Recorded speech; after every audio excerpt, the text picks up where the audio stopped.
नमस्कार दोस्तों, Mithilanchal express channel में आप सभी का एक बार फिर से बहुत बहुत स्वागत है।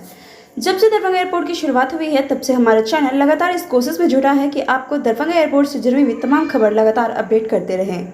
और इसी सिलसिले में काफ़ी लंबे समय से लोगों को इंतजार है कि आखिर कब दरभंगा एयरपोर्ट पर और कुछ नया बदलाव देखने को मिल सकेगा, जिसमें शामिल है दरभंगा एयरपोर्ट को इंटरनेशनल एयरपोर्ट बनाने की कवायद। आपको बता दें कि जब से एयरपोर्ट की शुरुआत हुई है तब से एयरपोर्ट काफ़ी उतार चढ़ाव देखा है। कभी एयरपोर्ट पर यात्रियों की संख्या बहुत ज़्यादा होती है तो कभी कभी बहुत ही कम हो जाती है, जिस वजह से लगातार ये दरभंगा एयरपोर्ट सुर्खियों में बनी रहती है।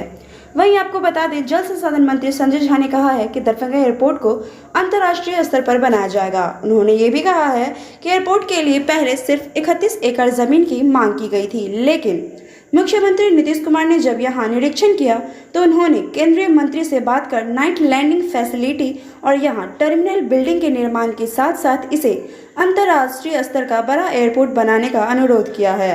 और इस बात से लोग काफ़ी खुश हैं, क्योंकि जो भी लोग दरभंगा के से रहने वाले लोग हैं, जो विदेशों में रहते हैं, उन्हें वापस अपने घर तक पहुंचने में काफ़ी सहूलियत महसूस होती है।